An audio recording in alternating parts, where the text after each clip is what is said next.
Assalamualaikum warahmatullahi wabarakatuh. Waalaikumsalam warahmatullahi wabarakatuh. Hai kawan-kawan. Alhamdulillah. Hari ini masuk semua? Berapa orang yang tidak masuk? Iya. Oke. Nah, hari ini kita akan belajar tentang akad dan jual beli. Sebelum kalian belajar, mari kita baca doa belajar bersama-sama.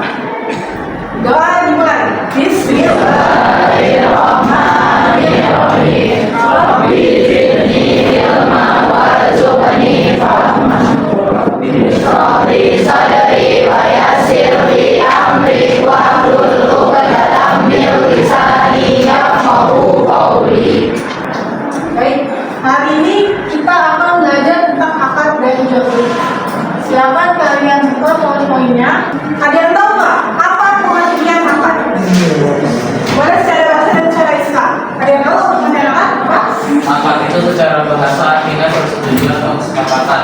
Oke, bagus. Nah sekarang ada yang tahu nggak pengertian jual beli? Bukan? Oke. Ada yang tahu nggak hukum jual beli itu apa? Apa itu bukan? Boleh. Ya.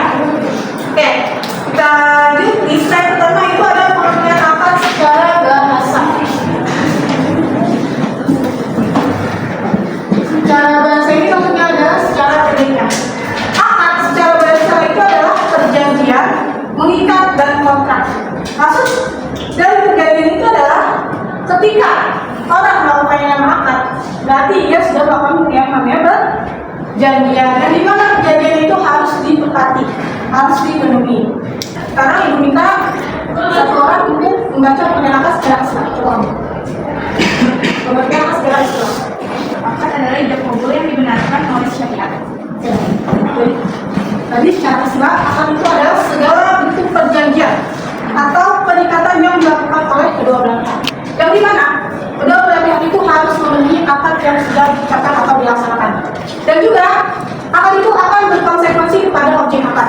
Maksudnya, ketika orang itu melakukan akad, akan ada perpindahan kepemilikan. Dan tadinya milik si A menjadi milik si B. Di sini ada dalil tentang akad. Coba yang cowok, kamu bacakan.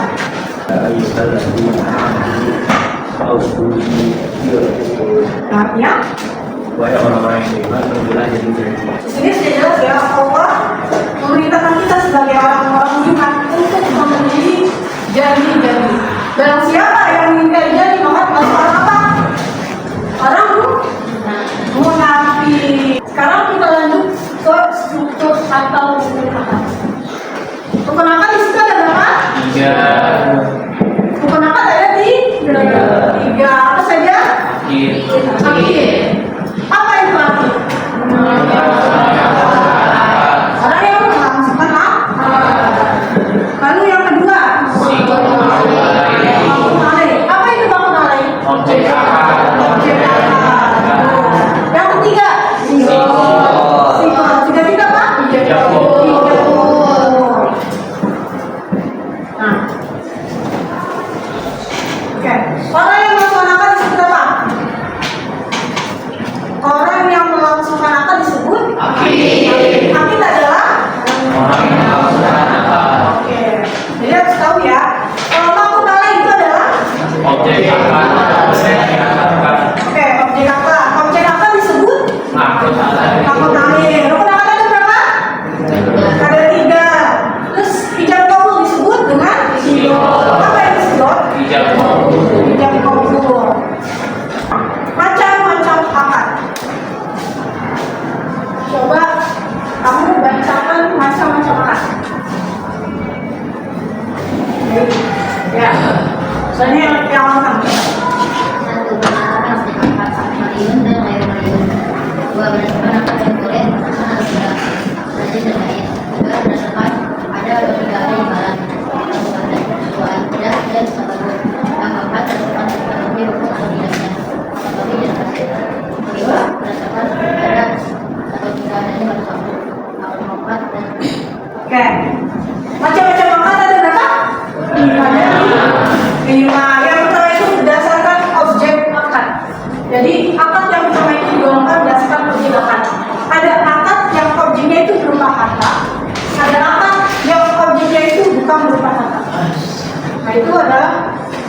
orang. Nah, nanti macam-macam akad ini akan kalian cari tahu pengertian dan contoh-contohnya, ya. Ini akan menjadi materi untuk kalian diskusikan di metode impression. Oke, kita lanjut ya ke pengertian jual beli. Ada yang tahu apa itu jual beli? Pelaku. Nah, jual beli ini secara bahasa berasal dari kata baha. Jawabannya al baik. Yang artinya jual beli atau tukar menukar.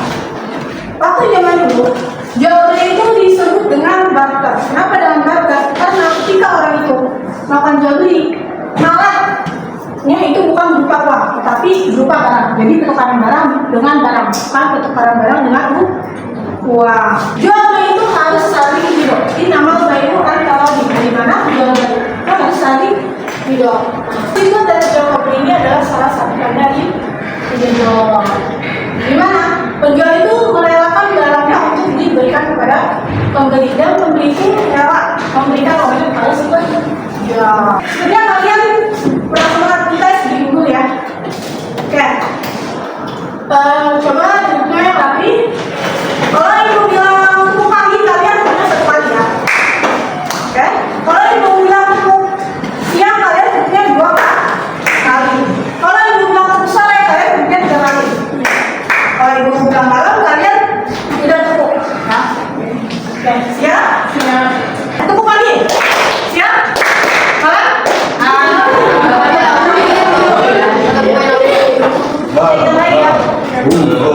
Tepuk siang. Malam? Pagi? Sore? Malam? Siang? Sekali ya. Tepuk pagi. Siang? Malam? Siang? Sore? Pagi? Malam? Pagi? Sore? Malam? Oke, udah semua ya. Coba kamu bacakan pengertian jual beli secara Islam.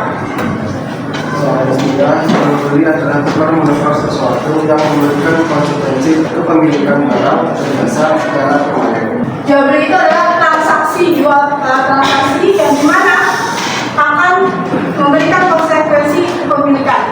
Maksudnya ketika barang tersebut menjadi penjual akan menjadi milik pembeli, dan juga sebaliknya yang tadi uangnya itu milik pembeli menjadi milik penjual. Nah, jual beli ini hukumnya apa? Apa itu mubah? Dibolehkan. Ada nggak jual beli yang dilarang? Ada. Ketika itu mengandung riba. Nah, bacakan dari dalam jual beli. Ya kamu.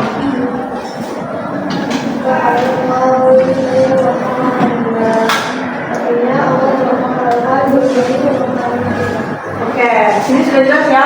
Allah membolehkan kita untuk melakukan transaksi jual beli, dan Allah melarang kita untuk melakukan yang namanya riba. Karena orang yang menerima riba dan orang yang memberi uang riba, kedua-duanya itu masih haram. Jadi riba itu tidak dibolehkan. Saja itu praktik jual beli, yaitu bayi musyadah, bayi masuk zimah, dan bayi goib. Praktik jual beli ini nanti kalian cari tahu pengertian beserta contohnya. Oke, kita lanjut ya. Sekarang rukun jual beli. Coba kamu bacakan rukun jual beli. Pertama, akhir. Akhir adalah orang yang melakukan transaksi jual beli atau menjual dan membeli. Kedua, kota lain adalah barang atau alat jual beli. Ketiga, sigot adalah tidak komplit. Nah, rukun akad dan jual beli itu sama. Ada berapa? Rukun akad ada berapa? Rukun jual beli ada? Apa saja? Akhir, apa itu akhir? Kalau mau tarik, kalau sigot, sekarang lanjut etika dalam transaksi jual beli. Coba kamu baca etika dalam transaksi jual beli. Etika dalam transaksi jual beli perlu banyak dalam berlaba, jujur dalam bertransaksi, dermawan dalam bertransaksi, sunnah memperbanyak sedekah, sunnah mencatat transaksi yang dilakukan dan jumlah belakang. Sunnah menjauhi sumpah walaupun jujur. Nah, ini di sini ada sunnah mencatat transaksi dan jumlah utang. Biasanya kalau kalian membeli barang di Alfamart atau Indomaret, pasti kalian mendapatkan surat pembagian. Nah, itu adalah salah satu bentuk sunnah. Oke, kita lanjut sekarang transaksi jual beli yang dilarang. Coba kamu bacakan transaksi jual beli yang dilarang. Satu ada tiga, ada mengumpul, Terus dua najis, yang ketiga, tiga sarung sarung, yang keempat, untuk membantu pemakaian. transaksi jual beli barang ada berapa? Yang dilarang ada berapa? Apa saja? Tiga. Yang kedua? Najisi. Yang ketiga? Oke, nanti yang ketiga ini kalian cari tahu pengertiannya dan juga beserta contohnya. Kakak akan menjelaskan yang keempat yaitu mengandung unsur kemaksiatan. Misalnya kalian menjual senjata tajam seperti pisau.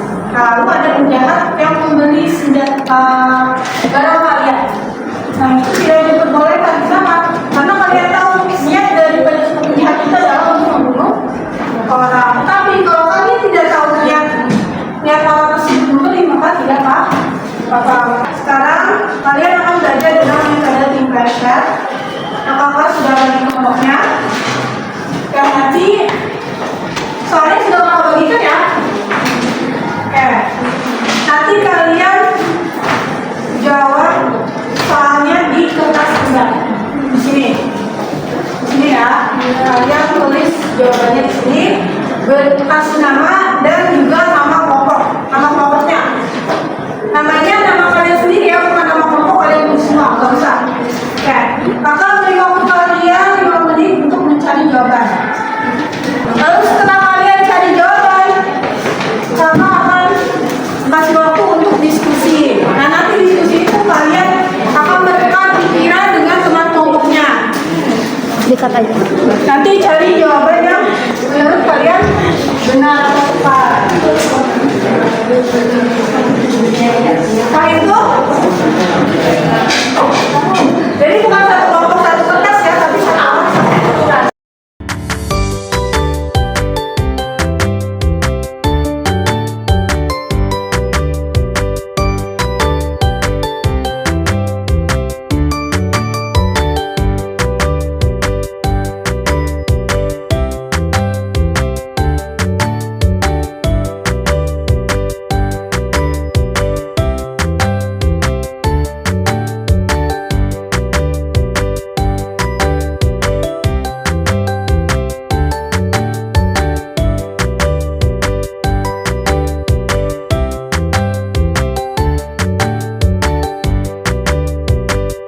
A few moments later.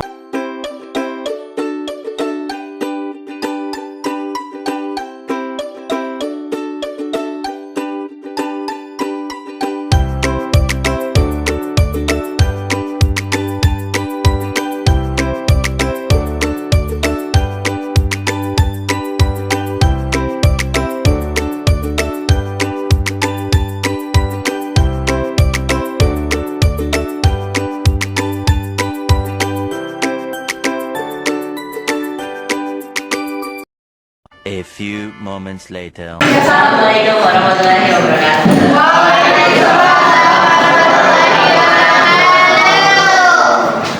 Saya dari kelompok 1 akan menjelaskan tentang akad maliyun dan akad bodul maliyun.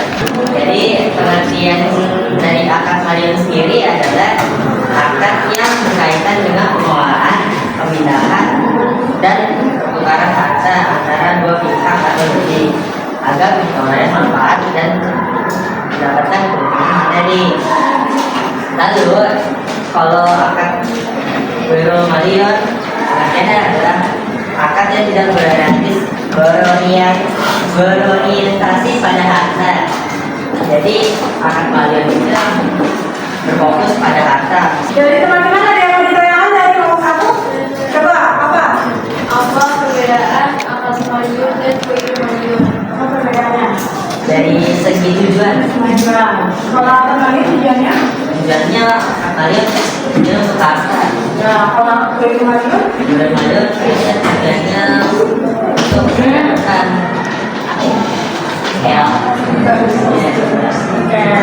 Berikan tepuk untuk kelompok 1. Sekian dari kelompok saya. Wassalamualaikum warahmatullahi wabarakatuh.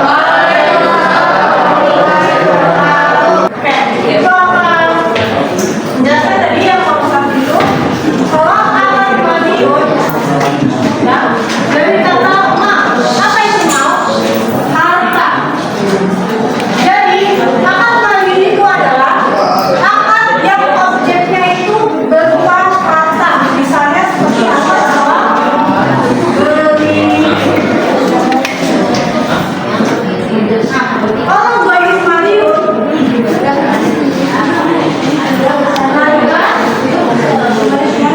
itu adalah akad yang objeknya bukan berupa harta. Jadi maknanya itu bukan harta, tapi orang misalnya seperti akad nikah. Jadi berbeda itu dari harta, objeknya, maknanya. Kalau Madiun objeknya bukan harta, kalau akad Ghairu Madiun dari harta. Dari kata Ghairu itu artinya bukan. Nah itu. Oke, sekarang kita semua. Assalamualaikum warahmatullahi wabarakatuh. Hai semuanya, selamat pagi. Saya dari kelompok 2. Saya sendiri warga dan teman saya Salsabila dan Faula. Di sini saya akan menjelaskan atau mempresentasikan pertanyaan-pertanyaan ini. Yang pertama ada pertanyaan pengertian akad lazim dan jaiz. Apa sih pengertian akad lazim dan jaiz itu? Akad lazim adalah akad yang tidak boleh dibatalkan. Kalau akad jaiz adalah akad yang boleh dibatalkan. Karena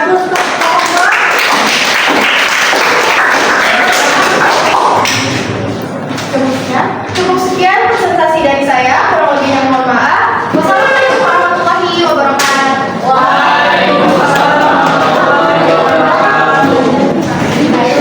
Tadi kelompok 2 menjelaskan bahwa akad itu akad yang tidak boleh dibatalkan dan kata soal tidak boleh. Kalau jadi berarti boleh dibatalkan. Tadi contohnya apa? Perceraian atau anak rusak ya. Sekarang kelompok 3 sampai lagi.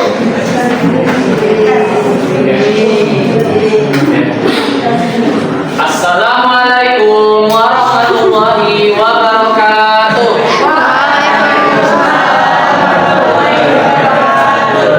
Perkenalkan, nama saya Abias dari kelompok 3 dan ini adalah kedua rekan saya yaitu Azam dan juga Firly. Di sini saya akan menjelaskan apa sih akad muawadah dan tabarruk itu. Jadi akad muawadah itu adalah akad yang dilakukan karena adanya motif bisnis, sehingga cara yang ditempuh dapat berupa pertukaran harta dengan uang atau uang dengan jasa. Sedangkan akad tabarruk itu semua bentuk akad yang dilakukan dengan tujuan kebaikan dan tolong menolong dengan mengharap pahala dari Allah Subhanahu wa taala. Simpelnya gini, akad muawadah itu mengharapkan imbalan, sedangkan akad tabarruk itu tidak mengharapkan imbalan. Contoh akad muawadah kayak jual beli, sewa menyewa dan juga barter. Berikan tos. Kelompok 4 silakan maju. Saya Muhammad Al-Husri dari kelompok 4 dan bersama teman-teman saya Indonesia Fisika dan Al-Lazina. Pengertian akad sahih dan akad fasid. Akad sahih adalah akad yang sudah terpenuhi rukun-rukunnya, sedangkan akad fasid adalah akad yang tidak terpenuhi rukun akadnya. Assalamualaikum warahmatullahi wabarakatuh. Saya Muhammad Ilham dan saya bersama dari kelompok 5 bersama Fikri Fatul Rahman dalam ingin menjelaskan pengertian akad musyawarah dan akad mutlak. Akad mutlak adalah akad yang pelaksanaannya atau kewajiban dalam akad memiliki waktu yang spesifik atau terbatas. Contohnya pembayaran zakat pada waktu tertentu. Akad mutlak itu kebalikannya dari akad mutlak. Jadi dia tanpa waktu atau tanpa tenggat waktu. Akad mutlak ini punya dua bentuk, yaitu tidak boleh dibatasi waktu tertentu atau ada yang kadang boleh, ada yang kadang tidak boleh. Misalnya hutang itu kadang boleh, kadang tidak boleh. Contoh yang tidak bolehnya kayak wakaf dan zakat. Jadi apa perbedaan dari akad muafakat dan akad mutlak? Kalau akad muafakat itu ada tenggat waktunya, ada dibatasi juga oleh waktu gitu. Kalau akad mutlak dia tidak ada. Contohnya kayak wakaf. Sekian dari kami. Wassalamualaikum warahmatullahi wabarakatuh. Assalamualaikum warahmatullahi wabarakatuh.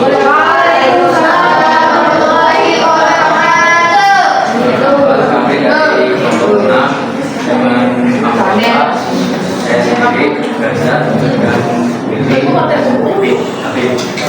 Hari ini kami akan mempresentasikan tentang praktik jual beli. Baik, ada kendala jual beli barang atau lagi yang dilihat secara langsung oleh pelaku transaksi. Contohnya, Bapak membeli HP yang sudah tersedia di sebuah toko dan Bapak bisa melihat spesifikasi dan modelnya secara langsung. Baik, maksud kita adalah jual beli barang yang tidak terlihat tapi yang dimati begini-begininya adalah menjadi penjualnya. Contohnya, seorang pembeli membeli mobil dengan spesifikasi tertentu yang dikirimkan dalam beberapa bulan. Baik, itu adalah jual beli barang yang tidak terlihat oleh transaksi atau oleh salah satunya. Contohnya, ibu membeli beras dari pedagang tanpa menyatakan tersebut hanya berdasarkan deskripsi atau nomor yang dilihat sebelumnya. Jadi taksir jual beli adalah apa saja? Baik,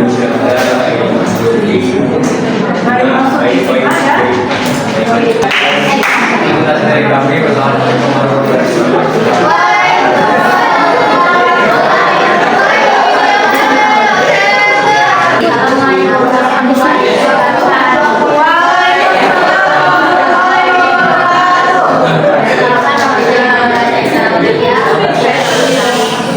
Kami perwakilan dari kelompok 7. Kami akan menjawab pertanyaan latihan rukun. Pertama, akid. Akid adalah orang yang melakukan transaksi jual beli. Terus yang kedua ada makut alaih. Makut alaih adalah barang atau alat jual beli. Dan tiga adalah jual beli. Ada ide kamu.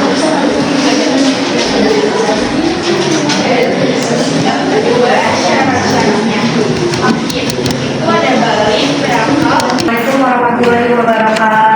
Waalaikumsalam warahmatullahi wabarakatuh. Pengertian apa? Pengertian itikat najisi sama sambal asal. Silakan pertanyaan. Pengertian itikat. Itikat adalah menyebut makanan pokok yang dibeli mahal dijual kembali dengan harga yang lebih mahal setelah masyarakat mengajukan. Yang kedua ada najisi. Adalah menawar barang dengan cara menunjukkan harga bukan karena ingin membeli, tapi untuk menipu orang lain. Yang ketiga ada tahu